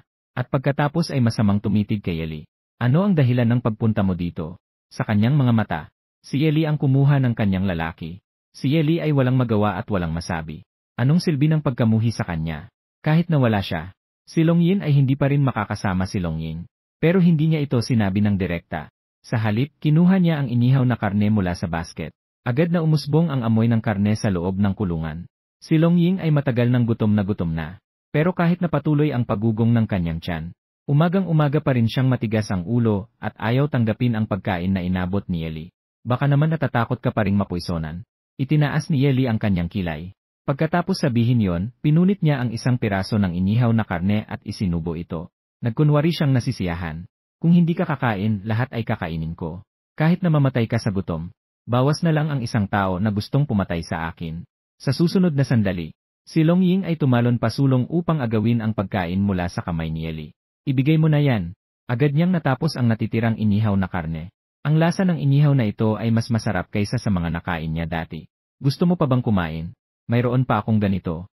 Basta't sasagutin mo lang ang ilang tanong ko. Ibibigay ko sa'yo lahat. Paglabas, maaari ko rin itong lutuin para sa'yo. Nagatubiling sandali si Longying. Pero pumayag pa rin siya. Napakaraming lalaki sa mundo. Bakit kailangan mo pang magpakamatay sa isang puno ng Longying? Tulad mo na napakahusay na babae. Kahit na makahanap ng 3 o 4 na asawang hayop ay madali lang. Naramdaman ni Longying na parang may pumasok na luha sa kanyang ilong. Wala siyang mga magulang na kasama mula pagkabata. Ito ang unang pagkakataon na may nagsabi sa kanya na siya ay mahusay. Pero ang mahal ko ay si Longying lamang. Hindi ito pag-ibig. Gusto mong maging kapareha si Longying. Dahil si Longying ang nagbigay sa iyo ng pagmamahal noong ikaw ay pinaka-nag-iisa. Nakulang sa iyo. At ikaw ay nahuhumaling sa init na ito. Na akala mo ay pag-ibig ito. Ang tunay na pag-ibig ay ang nagnanais na maging masaya ang isa. Ang patuloy mong pangungulit kay Longying ay magiging dahilan lamang upang mainis siya sa iyo. Kung nais mong makipagayos kay Longying, kailangan mong matutong bitawan. Ang mga mata ni Longying ay nagpakita ng pag-aalinlangan. Pero siya ay nakayuko at walang sinasabi. Akala mo ba na sa harap ng lahat ay sinaksak mo si Longchen? Si Longying ay magiging interesado sa iyo dahil sa kanyang pagkakasala. Hindi. Akala ng lahat ay nababaliw ka. Iniisip na bobo ka. Nakita ang hitsura ni Longying na parang iyak na. Humupa ang tono ni Ellie. Kung bored ka, maaari kang lumapit sa akin para makipag-chat. Kung gutom ka, maaari mo rin akong lapitan para magluto. Nais kong maging kaibigan ka. Gagawin din namin ni Ian ang aming makakaya. Para tulungan kang makahanap ng magandang asawang hayop. Mabilis na nagpapaalala si Longying. Hindi na maaga. Kailangan na nating umuwi. Tumango si Ellie. At pagkatapos ay sinabi. Mahigpit ang pagbabantay sa piitan. Sa pagkakataong ito, sinikap naming makapasok. Ang pagkain na dinala namin ay sapat para sa iyo sa loob ng 3 araw. Babalik ako para sunduin ka pagkatapos ng 3 araw. Bago umalis, tumingin si Ellie kay Longchen na nawawala ng malay sa loob ng kulungan. Talagang tiningnan ang kanyang mga dragon horns sa kanyang ulo. Kailangan bang putulin? Matapos lumabas ang dalawa mula sa piitan, nagpasya si Ellie na alamin muna ang saloobin ni Longying. Ian, kung masira ang inyong mga dragon horns, hindi ito magkakaroon ng epekto sa katawan. Ang pagkasira ng dragon horn ay magdudulot ng pagkaantala sa pagsasanay. Ngunit ang dragon horn ay may otomatikong kakayahang magayos. Sa loob ng 1 taon, maaari itong maibalik ng 1 sentimetro. Kailangan munang maayos ang dragon horn bago makapagpatuloy sa pagangat ng antas. Sa mga mata ni Ellie, may mga madilim na alon na dumadaloy. Ang mga salitang ito ay lubos niyang mauunawaan sa pamamagitan ng pagtatanong sa sistema. Nagtanong siya kay Longying. Ngunit nais lamang niyang maglatag ng batayan para sa susunod na nilalaman. Paano kung ang tagapagmana ng Yinglong na tribo? Biglang naputol ang isang bahagi ng dragon horn. Alam ba ng mga nakatatanda na sila ay magagalit? Si Longying ay naging labis na seryoso. Sila ay magiging labis na galit. Ayon sa mga patakaran ng tribo, ang sinumang sinadyang saktan ang dragon horn ay mapipilitang paalisin. Ang sinumang nagtatago o nagtatanggol ay mapaparusahan kapag nahuli. Sila ay makakatanggap ng mabigat na parusa. Kahit na ang mga babae ay hindi exempted. Kaya't kahit na ang mga tagapagmana ng tribo ay nagkakaroon ng mga plano laban sa isa't isa. Ngunit hindi nila iisipin na saktan ang dragon horn. Si Yaoli, bakit bigla kang nagtanong tungkol dito? Yumaling si Yele. Wala naman. Medyo nagtataka lang ako. Nang marinig ang sunod-sunod na tugon ni Longying, nag-alala si Yele tungkol sa desisyon na putulin ang sungay ng dragon ni Longchen. Tahimik siyang nagtanong sa sistema. Maaari ko bang hindi putulin ang mga sungay ni Longchen? Iminumungkahi na putulin ng host. Kung hindi matagumpay na mapuputol ng host ang mga sungay ni Longchen, magkakaroon ito ng epekto sa mga susunod na misyon. Malamang na magdudulot ito ng hindi inaasahang sitwasyon sa mga susunod na misyon. Nang makita ni Yele na siya ay naguguluhan, biglang pinisil ni Longying ang kanyang kamay at mumiti ng misteryoso. Little Lie, dadalhin kita sa isang magandang lugar. Dinala ni Longying si Yele palayo sa tribo. Hindi alam kung ilang liko na ang kanilang nalipad. Sa wakas, huminto sila sa isang maliit na yungib. Ang pasukan ng yungib ay natatakpan ng mga bato. Napakasiksik at maayos. Kung hindi mo titingnan ng mabuti, hindi mo talaga mapapansin ang kakaiba. Inilapag ni Longying si Yele. Isang kamay na may kapangyarihan ng kidlat ang tumama sa pader. Naglabas ito ng puting usok. Ito ang proteksyon ni Longying upang maiwasan ang sinumang pumasok ng walang pahintulot. Itinakdang proteksyon. Inilabas ni Longying ang kanyang kamay at inalis ang malaking bato na nakaharang sa pintuan. Yaoli, pumasok ka na. Pumasok si Yele sa yungib. Hindi siya umusad ng ilang hakbang. Ang nagniningning na liwanag ay tumama sa kanyang mga mata. Ito ay ginto. bundok ng ginto. Mayroon ding mga hiyas na may iba't ibang kulay. Nakakita ng pulang onyx, perlas, dilaw na kristal. Maaaring ipagpalit ng host para sa 100 puntos. Ang unang pagtaas ng kakayahan ay 50. Patuloy na tumutunog ang mga abiso ng sistema. Tumingin si Yeli sa mga hiyas sa lupa na may ningning sa kanyang mga mata. Ano man ang gusto mo, kunin mo lang. Nang lumingon siya, napansin niyang nakatingin sa kanya si Longyin na may malambing na mukha. Ngumiti si Yeli. Hinila niya ang braso ni Longyin. Dumating ba tayo dito para mangolekta ng mga kayamanan at ipagpalit ang mga ito sa mga barya ng hayop? Nakatago dito ang mga kayamanan na aking nakolekta mula sa iba't ibang lugar sa loob ng maraming taon. Dapat ay makakabawi ito sa mga kamakailang kakulangan sa pondo kapag naibenta. Tumingin si Yeli kay Longyin na may dalang bag na naglalaman ng mga hiyas. Nagsimula na rin siyang tumulong. Kahit sinabi ni Longyin na maaari niyang kunin ang kahit ano. Pero si Yeli ay kumuha lamang ng isang piraso ng bawat isa. Sa katunayan, bawat hiyas ay may pagkakataon lamang na makakuha ng puntos sa unang pagkakataon. Ang bag ay napuno ng bag na puno. Tumulog ng paulit-ulit ang tunog ng notification ng pagtaas ng puntos ng sistema. Pinunasan ni Yeli ang kanyang pawis at pumunta sa isang sulok ng yungib. Doon ay may nakalatag na dose-dosenang hindi pa naprosesong mga batong hiyas. Kaya't walang nakakaalam kung ano ang nasa loob. Nang lumapit si Yeli at hinawakan ito, naglabas ang sistema ng isang matalim na tunog. Ito ay isang mataas na antas ng espasyo na hiyas. Ang ganitong uri ng espasyo na bato ay napakahirap hanapin. Ang host ay talagang sobrang swerte. Napakabihira. Agad na lumapit si Yeli kay Longyin. Aying, gusto kong buksan ang isang batong hiyas doon. Maaari mo ba akong tulungan? Wala siyang karanasan sa pagbubukas ng batong hiyas. Natatakot siyang buksan ito ng hayagan dahil baka masira ang laman ng batong hiyas. Nagtatanong din siya ng opinyon kay Longyin.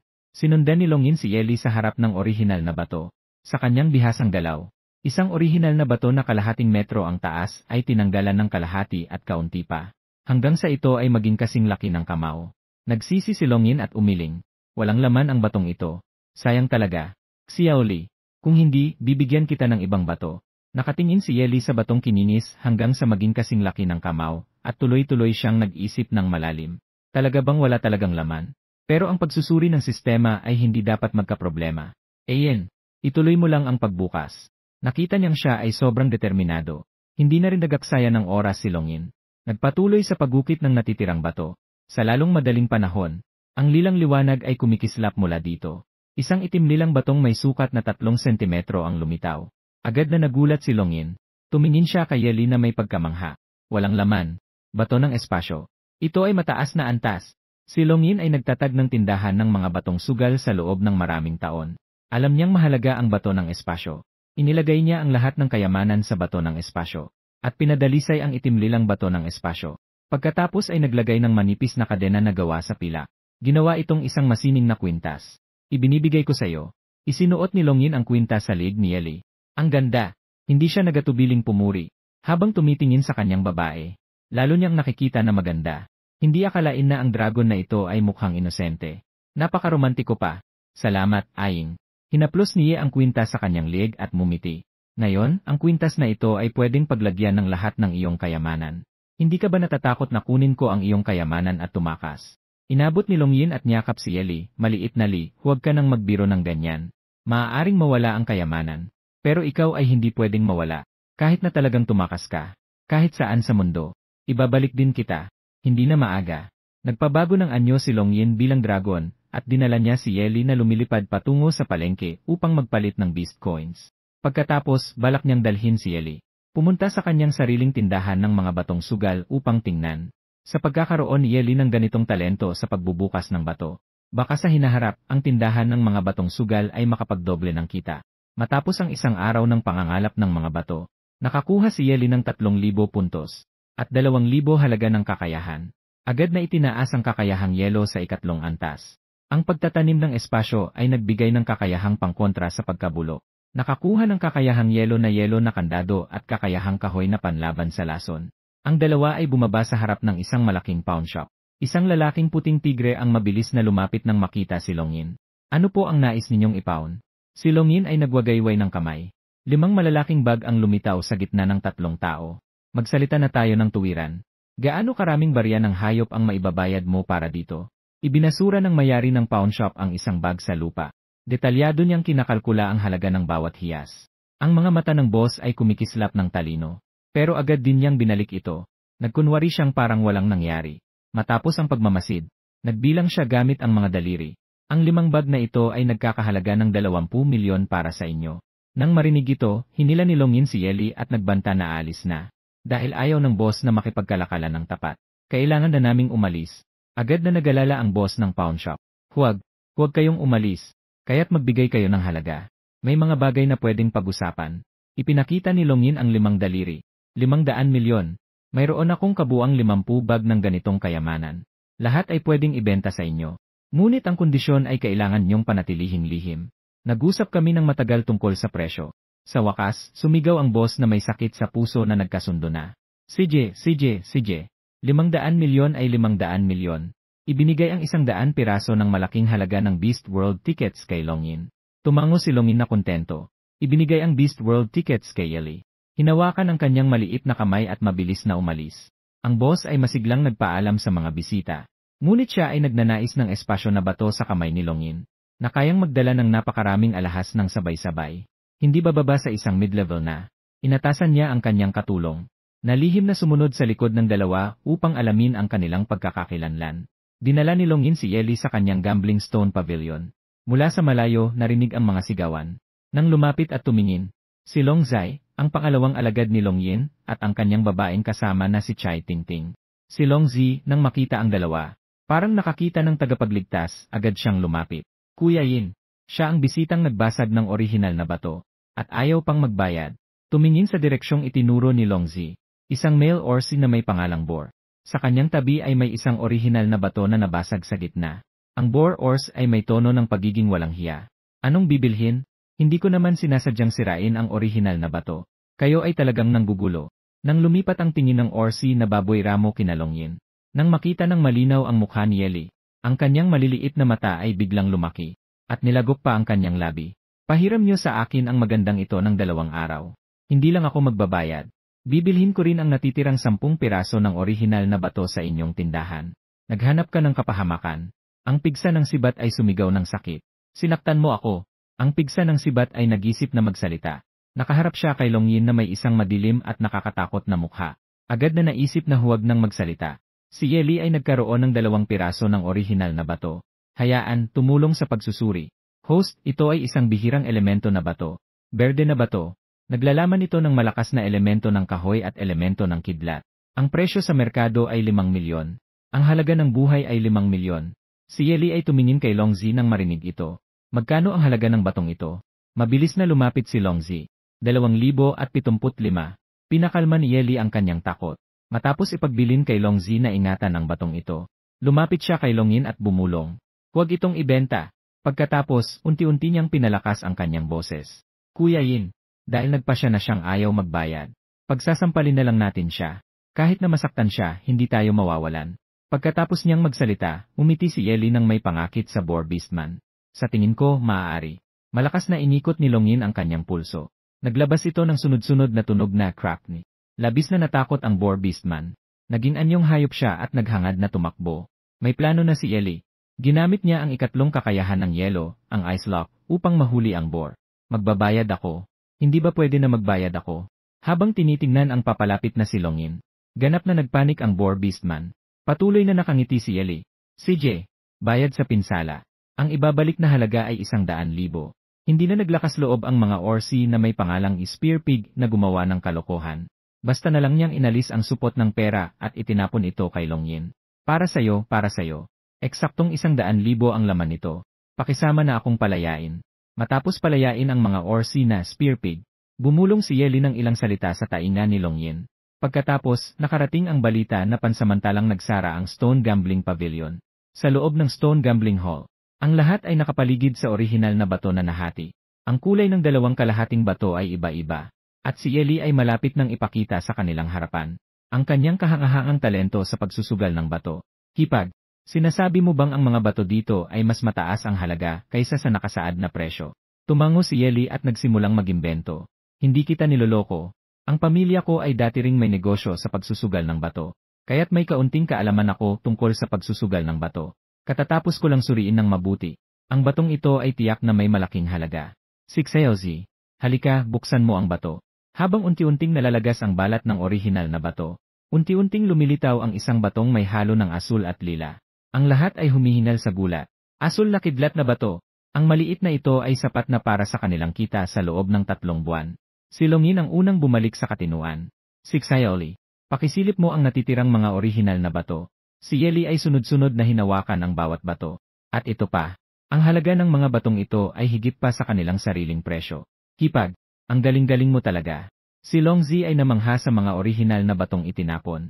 Halos bawat isa ay may mataas na halaga. Ang rate ng tagumpay ay umabot sa 70.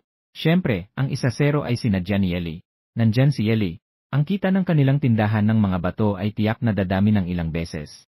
Nang gabing iyon, dinala ni Longyin si Yeli sa pinakasikat na tavern sa lugar para kumain. Napansin ni Yeli na hindi masyadong masarap ang pagkain dito. Kaya't nagkaroon siya ng isa pang ideya.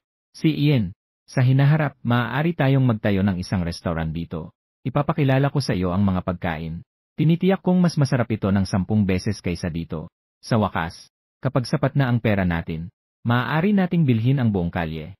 Habang patuloy na nagsasalita si Yeli, lalo siyang nagniningning.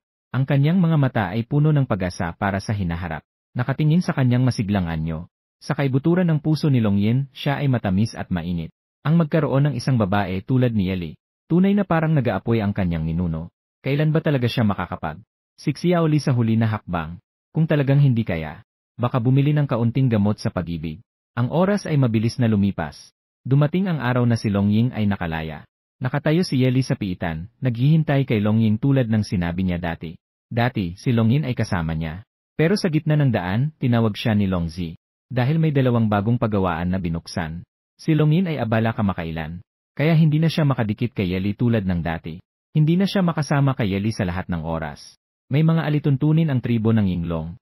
Ang mga miyembro ng tribo na sa pilitang kumukuha ng ibang babae ay mahuhuli at paparusahan ng kamatayan. Kaya si Longyin ay medyo kampante kay Ye. Lina nag-iisa sa loob ng tribo. Pero nakalimutan niya ang isang mahalagang espesyal na sitwasyon. Ang batang babae na pumasok sa mundo ng mga hayop ay kakalabas lang ng kanyang kaibigan mula sa bilangguan. Siya ay nahulog muli sa kamay ng 5 estrangherong lalaki. Ilang sandali bago, si Yeli ay dumating sa labas ng bilangguan upang kunin si Longyin. Gayunpaman, ang parusa ni Longyin ay hindi pa natatapos. Ang nakaraang pinuno ng tribo ay nagutos, na si Longyin ay ikukulong ng 7 araw at pagkatapos ay tatanggap ng 1-0 palo. Ibig sabihin, ngayon may 1-0 palo pang naghihintay kay Longyin. Ang parusang palo ng tribo ng Yinglong ay labis na nakamamatay. Sa sandaling ito, si Longyin ay nagsisisi sa ginawa niyang pag-atake kay Longchen sa harap ng lahat. Nagsisisi siya sa pagsaksak kay Longchen. Nakatingin kay Longyin na may mukha na parang Baozi. Si Yeli ay umubo ng bahagya. Kinuha ang isang bag na puno ng Beast World coins at lihim na ibinigay ito sa gwardiya. Maaari bang hindi na ituloy ang parusang ito? Ang gwardiya ay puno ng pagdududa. Sa totoo lang, siya ay naakit sa perang ito. Sapat na ito para makapag-enjoy siya ng 1 taon. At makapagbigay sa iba pang mga kapatid. CJ, bilisan natin. Tandaan, huwag lumabas at maglibot sa loob ng 7 araw. Nang marinig ito, agad na hinila ni Yeli si Longyin palayo. Ang tingin ni Longyin ay nakatuon kay Yeli. Binuksan niya ang bibig ngunit tila nagatubiling magsalita. Anong ginagawa mo? Bakit ka ganyan kabait sa akin? Siyempre, dahil gusto kitang maging kaibigan. Kaya kaibigan na ba tayo ngayon? Ang mga mata ni Longyin ay bahagyang kumikislap. Matagal na katahimikan. Sa wakas, umungol siya ng bahagya. Nakumpleto ang subtask na 50. Binabati ang mayari. Si Longyin ay may nakakaasiwang mukha at mabilis na tumungo sa direksyon ng kanyang bahay. Hindi nakalimutang mag-iwan ng isang pahayag. Salamat. Nang makabawi si Yeli mula sa paghingi ng tawad ni Longyin, si Longyin ay malayo na ang narating. Agad siyang humabol. Ang atmosfera sa pagitan ng 2 batang babae ay nabasag sa 3 banayad na paraan. Dumating sa pintuan ng bahay ni Longyin. Si Longyin ay diretsong naglakad patungo sa pinakaloob na kama. Matagal na naghanap, sa wakas ay nakakuha ng isang supot ng pera. Lahat ay ipinasok sa kamay ni Yeli. Maaaring hindi ito sapat. Pero pagkatapos ay pupunta akong kumita at ibabalik sa'yo. Siya ay tumutukoy sa perang ibinigay ni Yeli sa gwardiya. Si Yeli ay tumingin sa mga barya ng hayop sa kanyang kamay. Kahit na hindi marami. Ngunit ito marahil ang lahat ng kanyang ipon. Isang babaeng walang ama at ina. Karaniwang hindi pinapansin ng kanyang mga kamag-anak. Walang kapareha. At walang tiyak na pinagkukunan ng kita. Maiisip mo kung gaano kahirap ang buhay ni Longyin. Siyempre, hindi kayang tanggapin ni Yeli ang perang ito. Ibinalik niya ang pera kay Longyin. Nang makita niyang hindi tinanggap ni Eli, hindi natuwa si Longying. Kaya't naawa ka ba sa akin? Hindi siya nangangailangan ng awa mula sa sinuman. Wala. Kung gusto mong suklian ako, pumunta ka sa bagong tindahan namin ni Longyin at tumulong. Kailangan namin ng tao sa ngayon. Si Inje, naging madilim ang mga mata ni Longying. Ganito ba kayayaw ni Longyin sa kanya? Paano siya papayagang pumunta? Hinawakan Eli ang kamay ni Longying. Huwag magalala. Tungkol kay Longyin, ako na ang bahala. Kailangan mo lang siguraduhin na hindi ka sadyang magkakagulo.